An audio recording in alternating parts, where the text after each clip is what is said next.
La deuxième édition des journées scientifiques de Kinshasa, organisée par la commission ECOFIN de l'Assemblée nationale, placée sous le thème « L'accroissement des recettes de l'État » a vécu au Palais du Peuple.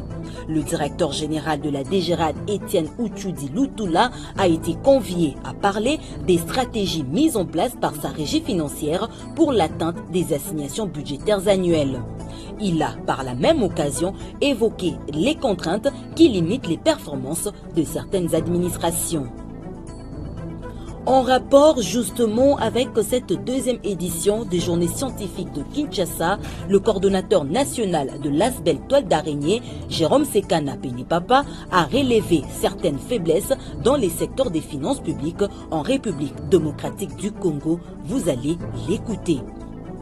Pascal Katembo Kavouloa, c'est le nouveau président de la délégation syndicale nationale de la DGDA. Il succède à Désiré Itegouansiko, parti en retraite. Le nouvel homme fort du syndicat de la douane congolaise devra consolider les acquis, défendre l'intérêt général pour l'ensemble de la communauté douanière en RDC.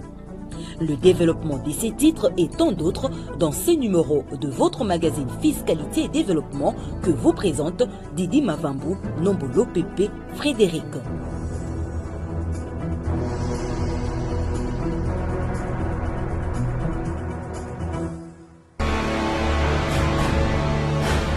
Agence Galaxy Media, la passion de développer la RDC. Mesdames et messieurs, nous sommes très ravis de vous retrouver dans le cadre de ce nouveau numéro de Fiscalité et Développement, votre magazine hebdomadaire d'actualité économique et financière, ainsi que des questions de développement au Congo démocratique. Le directeur général de recettes administratives, judiciaires, domaniales et des participations de Gérard a participé à la deuxième édition de Journée scientifique de Kinshasa, organisée par la commission ECOFIN de l'Assemblée nationale. Placée sous le thème « L'accroissement des recettes de l'État », ces assises ont permis à Étienne Ouchoudi Lutula d'exposer sur les stratégies mises en place par sa régie financière pour la mobilisation plus accrue des recettes non fiscales. C'était du 16 au 18 juin 2026 au Palais du Peuple. Reportage. Le directeur général de recettes administratives, judiciaires, domaniales et des participations de Gérard dans l'hémicycle du Palais du Peuple. Étienne Ouchoudi Lutula a été convié à intervenir à la deuxième édition de Journée scientifique de Kinshasa, organisée par la commission ECOFIN de l'Assemblée nationale, placée sous le thème « L'accroissement des recettes de l'État, innovation, stratégie et résultats ».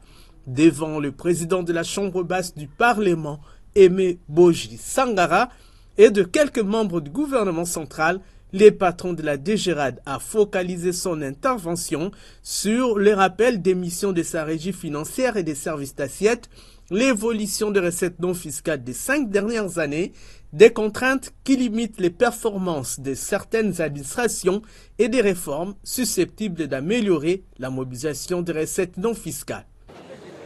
Nous venons d'assister aux journées scientifiques de Kinshasa, organisées par l'ECOFIN de l'Assemblée nationale et qui a pris soin d'inviter la DGRAD pour que celle-ci puisse exposer sur les stratégies qui sont mises en place pour la mobilisation accrue des recettes non fiscales. Parler aussi des contraintes que les services d'assiette et la DGRAD rencontrent dans le cadre de la mobilisation de ces recettes, mais aussi quelles sont les réformes entreprises au niveau du gouvernement et au niveau de la DGRAD pour pouvoir atteindre, voire dépasser les assignations budgétaires. Oui, ça nous donne l'opportunité d'échanger avec les honorables députés et d'autres scientifiques pour voir comment nous pouvons recadrer les assignations que l'autorité budgétaire fixe aux régies financières et pour que nous puissions ensemble peaufiner les stratégies pour enfin donner beaucoup plus de moyens au gouvernement de la République pour faire face à ces diverses dépenses. Lors de ces journées scientifiques de Kinshasa, Étienne Ouchoudi-Lutula s'est aussi apaisanti sur quelques contraintes qui dérangent les efforts de mobilisation de recettes non fiscales au niveau de certaines administrations. Pourquoi ces administrations ont été contre-performantes? Tout simplement parce qu'il y a certaines contraintes que la DGRAD et ses administrations ont pu rencontrer. Et la première contrainte, nous l'avons dit ici, c'est la création des fonds spéciaux sous forme d'établissements au sein des ministères sectoriels et ayant comme source de revenus les actes générateurs de recettes encadrés par la DGRAD. On a essayé d'évaluer uniquement pour un seul exercice 2025 pour ne pas aller trop loin. Au cours de l'exercice 2025, l'impact de manque à gagner à cause de création de ces fonds-là est allé jusqu'à USD 129 millions de dollars américains. Deuxième contrainte, ce sont des mesures, comme je disais, au cours de l'année 2025, la mesure de suspension d'exportation de cobalt a eu un impact négatif et a réduit effectivement la capacité mobilisatrice des recettes de la DGRAD. Et même après la levée de cette mesure-là, lorsqu'on a instauré les systèmes de quotas, il y a eu des difficultés auprès des opérateurs économiques pour s'adapter d'abord au système de quotas, mais aussi ce système-là a eu quand même à réduire la capacité de mobilisatrice des recettes non fiscales pour les comptes du Trésor public. La troisième contrainte, c'est la consommation à la source des recettes judiciaires, et notamment à ce qui concerne les recettes de la police nationale congolaise. Lorsqu'il y a contravention routière, vous-même vous connaissez comment les policiers se servent à la source. Le directeur général de la DGRAD a révélé à l'assistance que le taux d'accroissement des recettes non fiscales de 2021 à 2025 est de 101,16%, ce qui démontre la détermination de cette régie financière et des services d'assiette à l'effort continu de mobilisation plus accrue des recettes non fiscales. En rapport justement avec cette deuxième édition de Journée scientifique de Kinshasa, le coordonnateur national de l'ASBEL Toile d'Araignée, Jérôme Sekana Penepapa, a relevé certaines faiblesses dans le secteur de finances publiques en RDC. On l'écoute au micro de votre magazine. Parlant de faiblesses constatées dans la mobilisation des recettes publiques, mais aussi la gestion de nos finances publiques en République démocratique du Congo, nous pouvons commencer par la modicité de notre budget. Eh bien, notre budget ne reflète pas la grande capacité contributive dont dispose notre pays. Nous sommes 120 millions de Congolais, mais moins de 300 000 personnes physiques et morales confondues sont répertoriées dans les registres de la Direction générale des impôts, ce qui prouve à suffisance que nous brassons des milliards dans les secteurs informels que l'État n'arrive pas à capter. C'est une faiblesse majeure et depuis une trentaine d'années, on n'arrive pas à relever ces défis.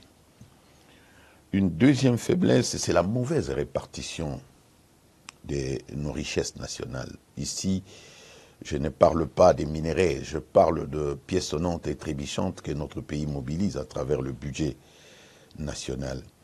Quand vous regardez la répartition des dépenses, ce sont les institutions qui sont extrêmement budgétivores. Et les lignes budgétaires qui alimentent les secteurs pauvres sont faiblement alimentées, au point que certains secteurs ne trouvent même pas la moitié du budget prévu pour leur fonctionnement. Nous avons également, au titre des faiblesses, une faible appropriation des réformes fiscales et parafiscales engagées par les gouvernements, par les contribuables et autres assujettis. Nous avons comme l'impression que lorsqu'on conçoit ces réformes, on n'approche pas les techniciens de la communication. Ces réformes ne tiennent pas compte d'une cartographie psychosociales et anthropologiques de nos populations. Donc, ce sont des réformes taillées sur mesure, comme des opélantes qu'on impose à la population. Je pense qu'il y a un problème communicationnel très très sérieux. On parlait bien sûr de la vulgarisation qui est le cadet des soucis, même dans tous les projets. On accorde, au niveau des institutions de Bretton Woods, on accorde 5% du budget de chaque projet à la communication, mais en République démocratique du Congo, même pas 1%, ce qui est une faiblesse majeure. Nous osons croire qu'il faut rectifier les tirs. Il y a également l'absence des sanctions négatives et positives contre les antivaleurs qui sont vraiment érigées en sports nationaux. Quand nous parlons des sanctions négatives, nous disons, eh bien, on ne sanctionne pas vraiment les détourneurs des deniers publics. On ne sanctionne pas vraiment ceux qui se compromettent dans la mobilisation des recettes publiques. Et la sanction ne peut pas être seulement négative, la révocation ou l'emprisonnement. La sanction, c'est aussi susciter l'émulation, féliciter ceux qui travaillent bien, parce qu'il y en a ceux qui travaillent bien, mais ils ne sont pas encouragés. Et on leur dit « Yomotogo-bongi-sambo-koyo ». Donc, et du coup, toutes les bonnes volontés qui ont tendance à pouvoir sortir des sentiers bâtis, c'est rébuffent, et c'est le pays qui perd. Nous avons également des textes de loi que nous devons révisiter. Nous allons vous citer quelques exemples. La loi cadre sur les télécoms, nous l'avons déjà dit plusieurs fois. La data génère des milliards. Nous avons 75 millions de cartes SIM activées en République démocratique du Congo. L'opérateur public ne voit que du feu. Conséquence, là où la Chine mobilise 2 milliards de dollars sur la data par jour, notre SCPT ne voit que du feu. Donc il y a moyen de corriger. Et nous avons des propositions concrètes quant à ça. Malgré les états généraux qu'on a organisés, on n'a pas mis vraiment les doigts dans la plaie. Il y a aussi les codes miniers. Les codes miniers que nous utilisons aujourd'hui, bien sûr, nous a apporté suffisamment de moyens, comparativement à celui de 2002, mais il y a encore des choses qu'on doit corriger. Et vous avez également la loi cadre sur l'environnement, les codes forestiers. Il faut l'adapter. Il y a des nouveaux métiers verts qui sont nés de l'évolution de la technologie environnementale. Il y a des recettes innovantes qu'on trouve dans les secteurs, bien sûr, de l'environnement, dans les secteurs des hydrocarbures, dans les secteurs hydrauliques. Mais on n'en tient pas compte. Donc voilà une niche des recettes publiques qui est là, mais curieusement, on ne s'intéresse pas vraiment pour essayer de mobiliser, permettre à l'État de capter cette manne qui dort dans ces secteurs. Au titre des faiblesses, nous avons également l'absence d'une réelle volonté politique. Lorsque nous disons l'absence d'une réelle volonté politique, parce que nous aimerions quand même avoir dans ce pays, comme le fait souvent le président Fachi, qu'on le voie taper du poing sur la table, avec lui le Parlement et pourquoi pas les gouvernements, pour déplacer les montagnes de la pauvreté dans notre pays. Il est anormal que nous soyons un scandale géologique, un pays considéré comme scandale géologique, un pays solution aux enjeux environnementaux, d'un côté, et de l'autre, que nous puissions continuer à compter des morts dues à la pauvreté, que nous puissions continuer à voir la pauvreté se répandre telle une traînée de poudre, alors que nous avons des richesses qui dorment sous nos pieds. Donc, il y a besoin de pouvoir booster les activités économiques à travers une volonté politique réelle. Et il y a moyen de travailler cet aspect des choses. Passons maintenant aux recommandations. Eh bien, il y a des choses très positives que le gouvernement est en train de réaliser. Nous allons parler par exemple du secteur financier. Nous devons féliciter ici les ministres Doudou Fambali Koundé des Finances, sous l'impulsion du président de la République. Il a réussi ce que d'aucuns, avant lui, n'ont jamais réussi. Nous parlons ici de lever des fonds, 1,250 milliard de dollars, des eurobonds que nous avons levés au niveau de Wall Street. Vous pouvez vous imaginer, mesdames, mesdemoiselles et messieurs, Wall Street était capable de mettre à notre disposition 5 milliards de dollars. Donc, il y a encore l'argent là-bas. 3,750 milliards de dollars que nous pouvons lever. Mais le ministre Doudou Fambali Koundé n'a pas pu accepter que cet argent soit viré dans les comptes généraux du Trésor de la Banque centrale en République démocratique du Congo, tout simplement parce que nous n'avons pas des études de faisabilité. Nous n'avons pas de projet bancable. C'est une insulte à notre intelligentsia. Un pays continent où nous avons de problèmes sérieux d'infrastructure, nous avons des problèmes sérieux de mobilité, un pays où nous manquons presque de tout, et une opportunité financière s'offre, nous sommes incapables de monter des projets. Donc, on peut acheter des centaines d'avions pour redonner vie à nos compagnies aériennes de l'État. On peut acheter des bateaux, pourquoi pas? Nous avons le boulevard flottant, notre majestueux fleuve Congo. Nous pouvons rentabiliser ces boulevards flottants. Il y a de l'argent à prendre là-bas. On peut construire des autoroutes à péage. On peut aussi acheter des locomotives, des wagons marchandises, des wagons passagers. La SNCC, est-ce que la SNCC n'a pas un projet qui peut lui permettre d'acheter 50 locomotives, une centaine de wagons? Est-ce que l'ONATRA n'a pas un projet dans les tiroirs qui peut lui permettre d'acheter une cinquantaine de locomotives et des wagons passagers et marchandises? Mais avec cet argent, on peut réhabiliter les réseaux ferroviaires en République démocratique du Congo. Lorsqu'on a le réseau ferroviaire réhabilité, on a les 2 compagnies aériennes dotées des avions, des autoroutes à péage, on a des bateaux qui naviguent, mais il y a de l'argent à prendre. Pourquoi on ne les fait pas? Est-ce que nous pouvons vraiment accepter cette faiblesse en disant que en République démocratique du Congo, il y a 3,750 milliards de dollars qui peuvent atterrir du jour au lendemain dans le compte général du Trésor public, mais nous sommes incapables de monter des projets bancables. Donc les idées sont là, de projets sont là, capables de pouvoir rembourser l'argent qu'on peut prendre, qu'on peut lever au niveau de la bourse. Mais, on n'a pas bien vulgarisé les eurobonds.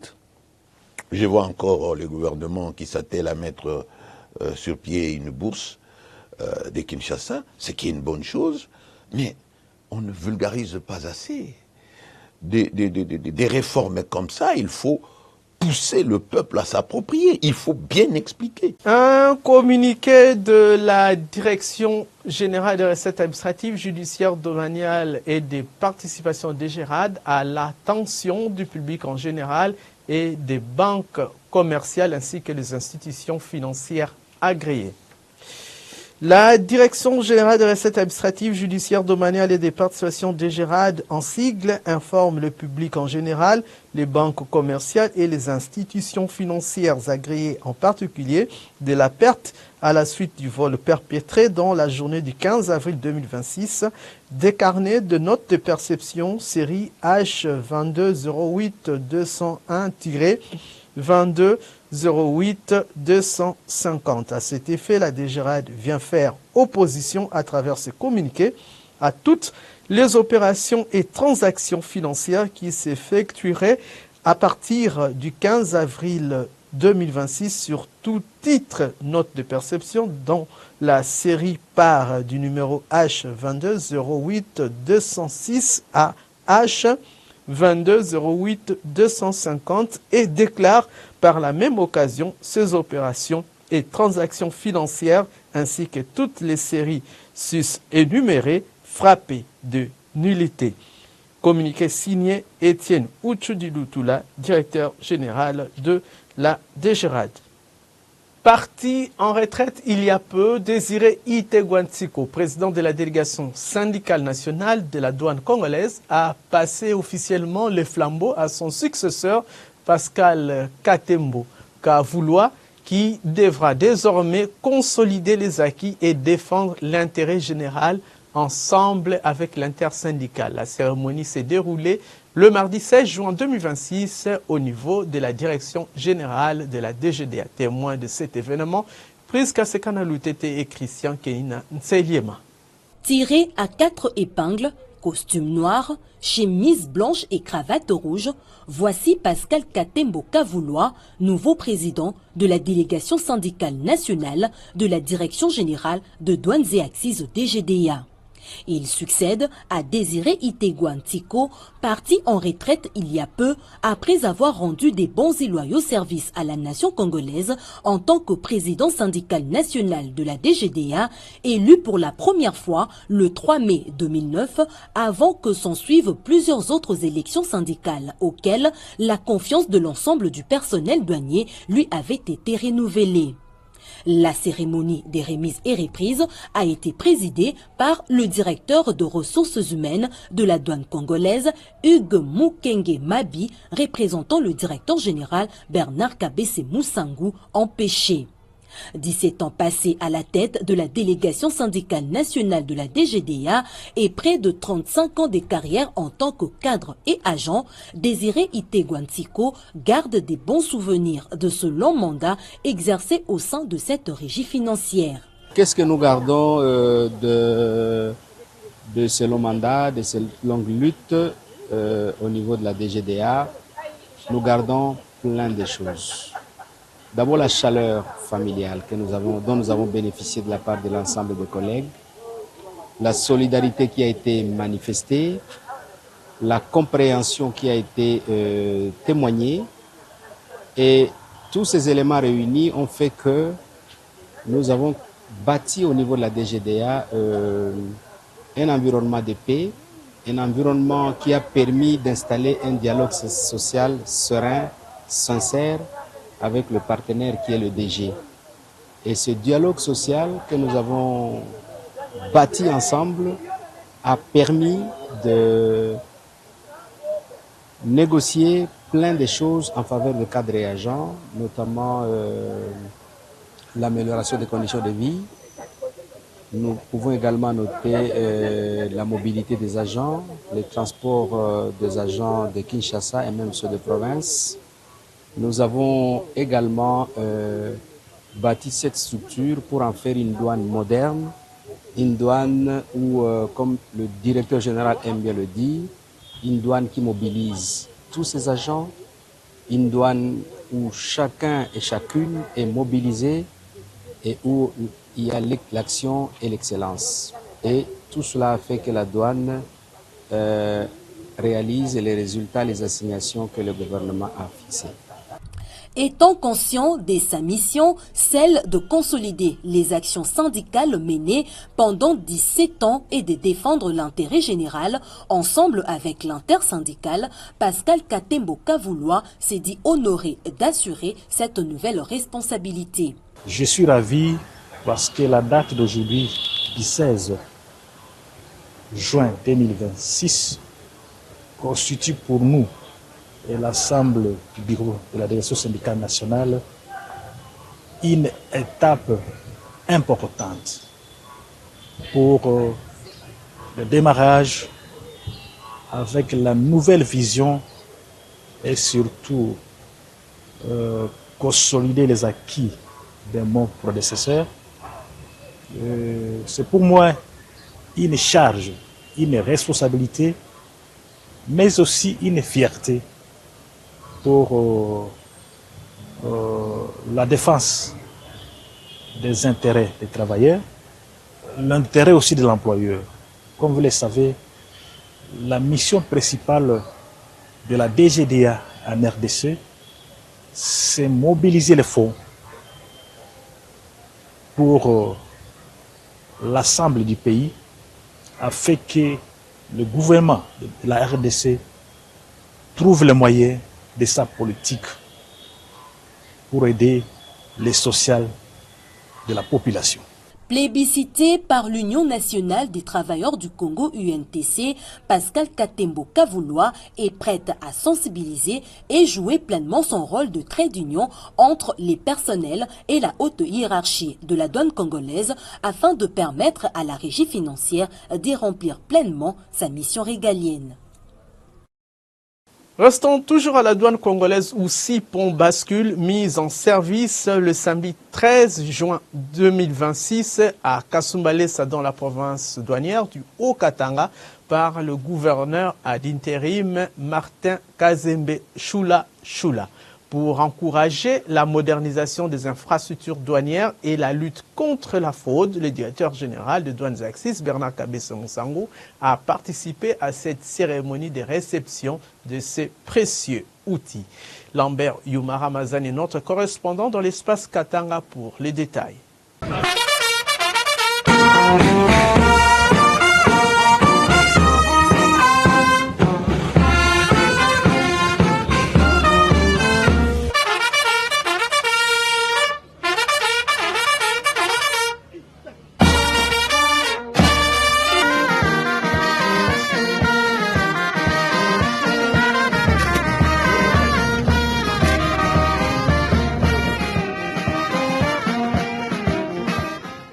En coupant ce ruban symbolique en date du 13 juin 2026, en présence du directeur général des douanes et Axis Bernard Kabese et du directeur provincial de la DGDA au Katanga, Tamboué Kankou, le gouverneur intérimaire Martin Kazembe venait de lancer ainsi la mise en service officielle de 6 ponts bascules au poste frontalier de Kasumbalesa que dirige le sous-directeur Pascal Ipenko. Des instruments placés dans le cadre du projet de modernisation de la douane et ici précisément pour lutter contre la fraude résultant de la sous-évaluation. La mise en service de ces équipements répond à un défi majeur au cœur de la collaboration entre l'UGPMOD et la DGDA, à savoir celui de lutter contre la fraude douanière et la sous-évaluation des marchandises, qui prive notre trésor public de ressources vitales. En dotant Kasumbalesa de ces outils modernes, nous posons ainsi les bases d'une fiscalité plus équitable, d'une transparence accrue et d'une mobilisation renforcée des recettes. Ces ponts bascules ne sont pas une panacée en soi. Ils s'inscrivent dans une vision intégrée et progressive des modernisations douanières, appelées à être complétées par d'autres initiatives actuellement en cours de préparation.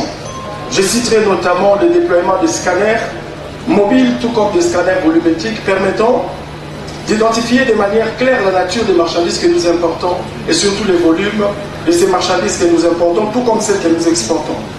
Le directeur général de douane et Axis s'est estimé heureux de s'aligner ainsi derrière le chef de l'État. Bernard Kabese Musango a vanté à l'occasion la ligne de conduite du gouvernement dont le ministère des tutelles pilote ce programme de modernisation de la douane et qui ne peut avoir que de retombées positives dans la démarche de lutte contre la fraude douanière, mais aussi dans la protection des infrastructures routières. C'est avec une profonde satisfaction et une immense fierté que je m'adresse à vous aujourd'hui à l'occasion de la réception officielle de 6 ponts bascules au poste frontalier de Kasumbalesa. Ce moment est le fruit d'une collaboration exemplaire et d'une volonté partagée de doter la DGDA des outils nécessaires à l'accomplissement de ces missions de mobilisation des recettes et de lutte contre la fraude aux frontières. En effet, ces équipements de pesage apportent des capacités supplémentaires de lutter contre certaines formes de fraude douanière, mais aussi devraient permettre l'usure prématurée de nos infrastructures routières, notamment causée par la surcharge de véhicules. Ces infrastructures, rendues possibles grâce au soutien sans relâche de notre tutelle, du ministère des Finances, à travers l'unité de gestion du projet de modernisation douanière ainsi que l'UGPMO. Elles s'inscrivent dans le cadre de la mise en œuvre du plan de modernisation de la douane et du plan stratégique d'investissement de la DGDA. Cette cérémonie s'inscrit pleinement dans la concrétisation de la vision stratégique du président de la République, chef de l'État, son Excellence Félix-Antoine Tshisekedi Tshilombo, à qui je renouvelle l'expression de mes hommages les plus déférents. Vision en faveur de la modernisation des administrations en République démocratique du Congo. Je tiens également à adresser mes remerciements à la Première ministre, chef du gouvernement, Madame Judith Suminwa-Tuluka, pour son engagement dans la mise en œuvre du programme du gouvernement dans son axe consacré à la mobilisation des recettes publiques et lutte contre la fraude fiscale et douanière pour améliorer la compétitivité de notre économie. Que son Excellence, Monsieur le ministre des Finances, Doudou Famba Ikoundeli Kotaï, trouve ici l'expression de notre gratitude pour son soutien indéfectible dans la mise en œuvre du programme de modernisation de la douane et des réformes structurantes. L'autorité douanière ne pouvait quitter Kasumbalesa sans se faire expliquer en détail le fonctionnement de ces ponts bascules qui renvoient toutes les données pouvant servir au bon processus de prise en charge de vérification. Des caméras haussières, LPR, c'est-à-dire parmi la série des informations qui sont là, il y a la caméra qui capte automatiquement le numéro de la plaque minéralogique, de sorte que ces commerces font des erreurs quand on fait la saisie. Donc à l'extérieur, vous verrez qu'on va sortir, il y a des caméras haussières qui sont là. Dès que le camion arrive, il capte l'information, on la ramène directement ici dans le pont bascule. Reste à cette ville réputée très encline à la fraude douanière, Kasumbalesa, de tenter de redorer son blason grâce à ces outils qui donneront le véritable poids des cargaisons, a déclaré à la douane.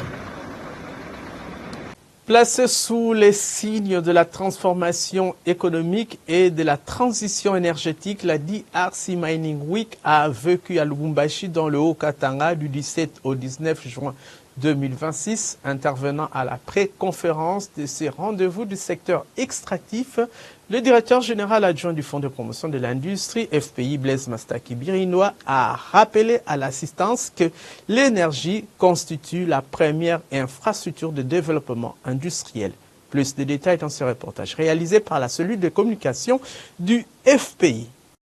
Lubumbashi, capitale minière de la République démocratique du Congo, accueille depuis ce mercredi la DRC Mining Week 2026, l'un des plus importants rendez-vous du secteur extractif africain. La cérémonie d'ouverture s'est tenue au Pullman Lubumbashi Grand Caravia en présence des autorités publiques, des opérateurs miniers, des investisseurs et de partenaires au développement. Le ministre des Mines, Louis Watum Kabamba, a officiellement lancé les travaux de cette édition, placée sous le signe de la transformation économique et de la transition énergétique. Au cœur des échanges, une question stratégique. Comment faire de l'immense potentiel minier de la RDC un véritable moteur d'industrialisation et de création de valeur locale, premier producteur mondial de cobalt et détenteur d'importantes réserves de cuivre, la RDC occupe une position incontournable dans l'approvisionnement mondial en minerais critiques indispensables aux technologies vertes. Mais pour transformer ces ressources sur son territoire, le pays doit relever un défi majeur, celui de l'accès à une énergie abondante, fiable et compétitive. C'est dans ce contexte que le Fonds de promotion de l'industrie, le FPI, a pris part à la pré-conférence consacrée à la transition énergétique et à l'industrialisation. Intervenant devant les participants, le directeur général adjoint du FPI, Blaise Mastaki Birindois, a rappelé que l'énergie constitue la première infrastructure de développement industriel. Pour le FPI, l'ambition de la RDC ne peut plus se limiter à l'exportation des matières premières. L'objectif est désormais de favoriser leur transformation locale afin de générer davantage de valeur ajoutée, de créer des emplois et de renforcer la compétitivité de l'économie nationale. Et donc notre stratégie, et c'est pas même notre intérêt de financer des projets énergétiques, c'est de transformer réellement. Quelqu'un me disait tout à l'heure en entrant que le potentiel congolais n'est plus à démontrer. Aujourd'hui, c'est plutôt concrétiser ce potentiel. Et on le concrétise par le financement de l'énergie qui incite même l'industrialisation du pays. Donc nous allons vers la valeur ajoutée pour localement qui augmente notre TPI local, d'où l'intérêt même pour le FPI aujourd'hui de soutenir ces projets énergétiques. Ici, je fais allusion, vous savez que nous finançons aussi la chaîne de valeur minière. Et donc, il est de notre intérêt de soutenir l'énergie, mais pas que, vous voyez, pour justement permettre à toute la chaîne de valeur minière de pouvoir s'exprimer, permettez-moi l'expression, et par ricochet, c'est pas gratuitement que nous le faisons. Alors donc, je conclue en disant effectivement que la concentration sur le financement des projets énergétiques autour des miniers, bien sûr, a un impact direct sur la rentabilité de la mégastructure, qui aussi peut être financée dans certains de ces aspects. Vous avez vu qu'il y a des grosses sommes qui sont décidées dans ce projet des miniers. Alors nous ne parlons pas forcément des financements des 100 millions de dollars nous-mêmes. Nous parlons justement du financement assez raisonnable de 30 millions, 20 millions de dollars pour financer une activité concrète de transformation. Le minier qui produit l'acide localement, on peut demander justement le financement du FPI pour produire l'acide localement, mais parce qu'en produisant l'acide qu'elle va utiliser elle-même ou qu'il va utiliser lui-même, il va aussi payer la TPI locale. Notre foi aujourd'hui, et voilà. Cette vision se traduit déjà à travers plusieurs projets industriels soutenus par l'établissement public. C'est notamment le cas de MES, spécialisé dans la fabrication des cathodes, des tuyaux et des câbles électriques, des bags and sacks, qui produit des emballages destinés à l'industrie minière, ainsi que du laboratoire d'analyse minière du Lualaba, dont le renforcement des capacités contribue à améliorer le contrôle et à la certification des produits miniers. Parallèlement, le FPI accompagne également plusieurs initiatives énergétiques structurantes, parmi lesquelles les études pour l'implantation de la centrale hydroélectrique de Chibasa, le projet de centrale photovoltaïque de Chipuka actuellement en phase de financement, ainsi que le développement du barrage de Mbombo. À la DRC Mining Week 2026, le message est clair. L'avenir du secteur minier congolais ne se jouera pas uniquement dans les mines. Il dépendra aussi de la capacité du pays à développer les infrastructures énergétiques nécessaires pour soutenir son industrialisation et transformer durablement ses ressources naturelles en richesse nationale. Une nouvelle étape vient d'être franchie dans la mise en place du marché financier congolais. Le ministre des Finances, Doudou Fouambali Koundeli Botaï, a signé le jeudi 18 juin 2026 à Kinshasa un accord de coopération avec la Société financière internationale SFI, filiale du groupe de la Banque mondiale, en vue d'accompagner le développement du marché boursier de la République démocratique du Congo. La cérémonie s'est tenue au centre financier de Kinshasa en présence de Malik Fall, directeur pays de la SFI, de la vice-ministre des Finances Gracia Yamba ainsi que de membres du cabinet du ministre des Finances. Cet accord intervient après l'adoption par l'Assemblée nationale du projet de loi portant création de la bourse de Kinshasa, actuellement en examen au Sénat. Une initiative portée sous l'impulsion du président de la République, Félix-Antoine Tshisekedi Tshilombo. Selon les partis signataires, les programmes s'articulent autour de plusieurs axes stratégiques, notamment les développements du cadre réglementaire, la mise en place des infrastructures du marché financier, le renforcement des capacités des acteurs, le partage des connaissances, l'élargissement de la base des investisseurs ainsi que l'accompagnement de premières opérations boursières. Le ministre des Finances, de son côté, a souligné la nécessité d'adopter des mesures incitatives afin d'encourager les entreprises à recourir au marché boursier. Les professionnels des médias et les acteurs de la société civile partenaires de l'Inspection générale des finances IGF ont été renforcés en capacité du 8 au 13 juin dernier en vue de l'appropriation du plan stratégique triennal 2026-2028 de ces services supérieurs d'audit et de contrôle de finances publiques rattachés directement à la présidence de la République. Cette initiative, voulue par l'inspecteur général des finances, chef des services Christophe Bitassi-Mwabayi, visait à faire de ces partenaires des acteurs clés dans la compréhension et la diffusion de la nouvelle approche du contrôle systémique des finances publiques. Retour sur ces assises dans ce condensé préparé par Priska Sekana Loutete dans une réalisation signée Pierre-Mathieu Peter Lomajessa Okoma. Je déclare officiellement ouvert les travaux du séminaire de renforcement des capacités des partenaires de l'IGF, médias et société civile, sur le plan stratégique et triennal 2026-2028 de l'Inspection générale des finances. C'est en ce mot que l'inspecteur général des finances, chef des services, Christophe Bitassi-Mwabayi, a clôturé 6 jours de renforcement de capacité des professionnels des médias et acteurs de la société civile, partenaires de l'IGF, en vue de l'appropriation de son plan stratégique triennal 2026-2028.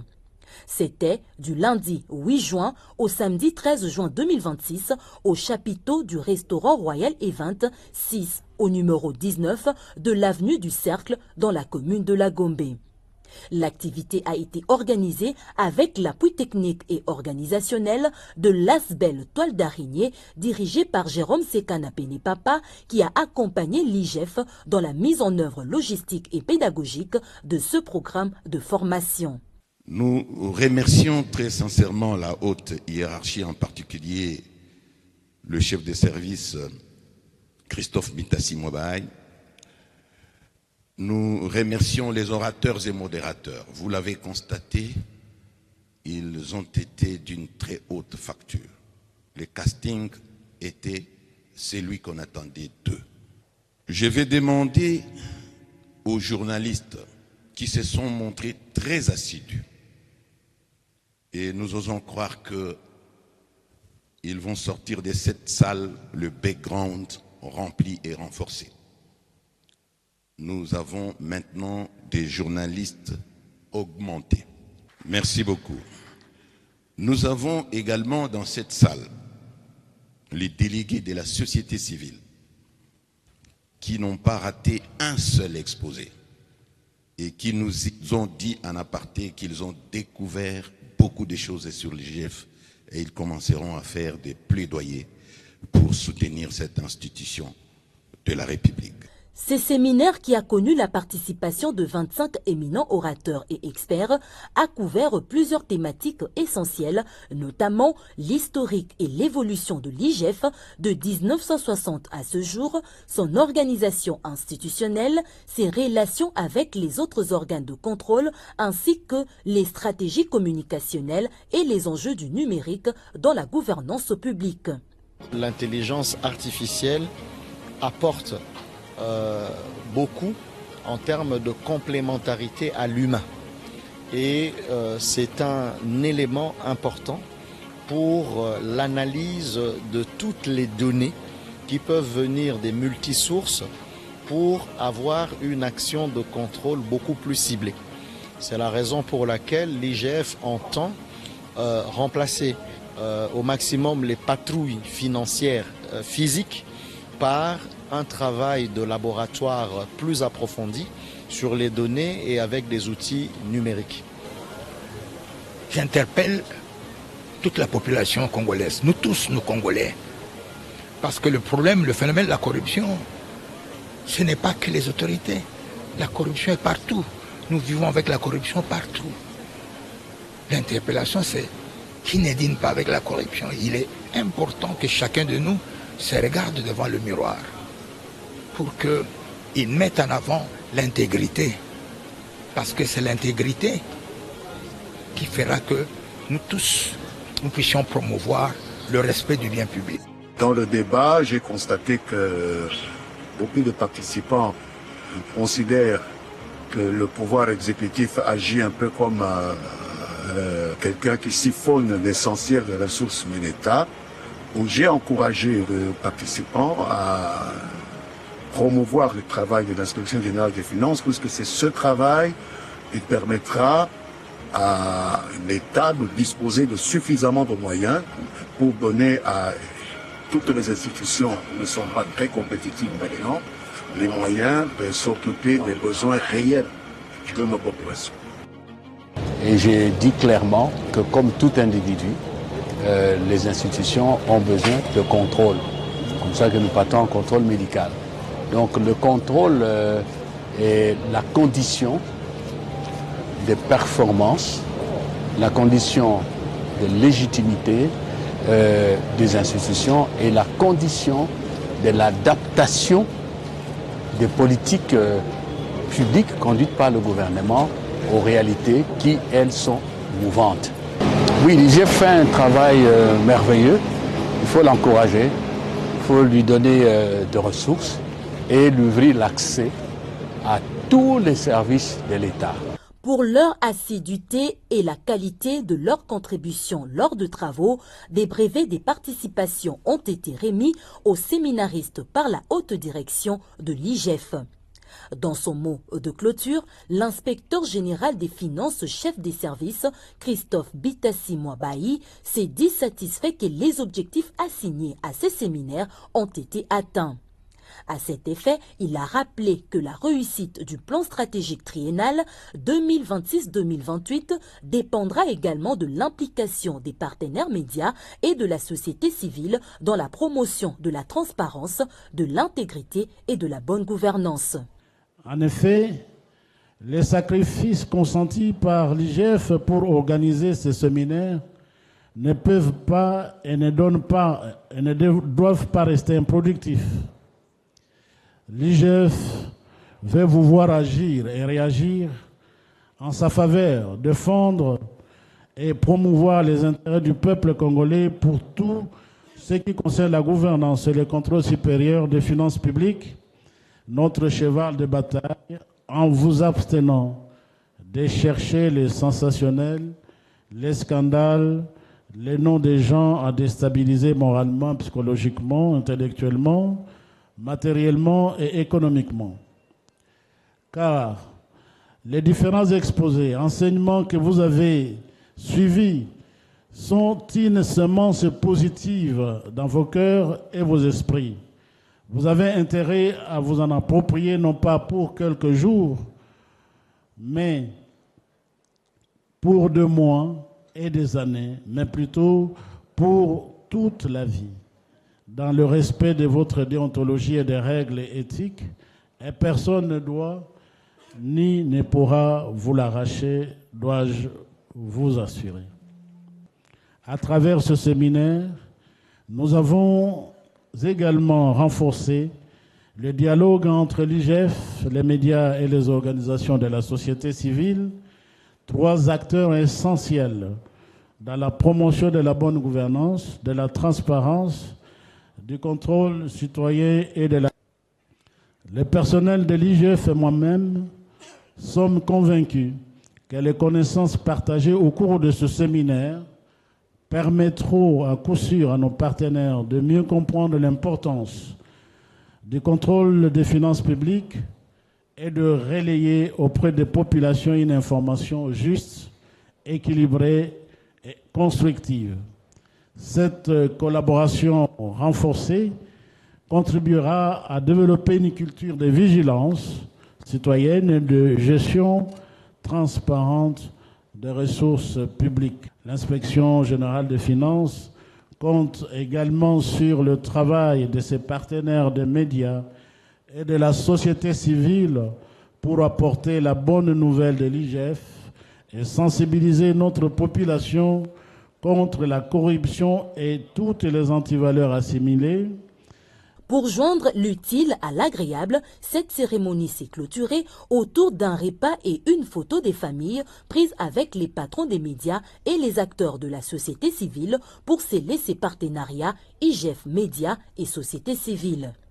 Heureuse coïncidence des calendriers, cette clôture est intervenue le jour de l'anniversaire des naissances du président de la République, chef de l'État, Félix-Antoine Tshisekedi Tshilombo. Les participants ont tenu à leur manière à lui souhaiter joyeux anniversaire. Joyeux anniversaire, joyeux anniversaire, joyeux anniversaire Fati Béton, joyeux anniversaire.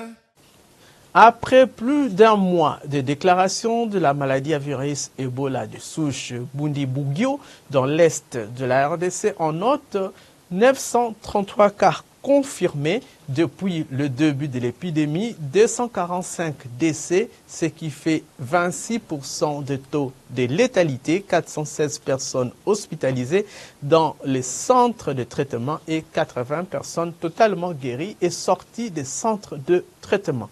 Ce sont là les chiffres donnés par le ministre de la Santé publique, le Dr Samuel Roger Kamba, lors du briefing spécial de presse co-animé avec son collègue de la communication et médias, Patrick Mouyaya Katembwe, organisé à Bunia en Ituri le 19 juin 2026. À cette occasion, le numéro 1 du secteur sanitaire en RDC a demandé à tous ceux qui présentent des symptômes de se rendre au centre de traitement tout en insistant sur l'implication des communautés locales dans la lutte contre cette épidémie à virus Ebola. La meilleure façon, c'est de soigner les malades dans les centres appropriés. Ce n'est même pas dans tous les hôpitaux de l'État. C'est vraiment dans les centres de traitement. Parce que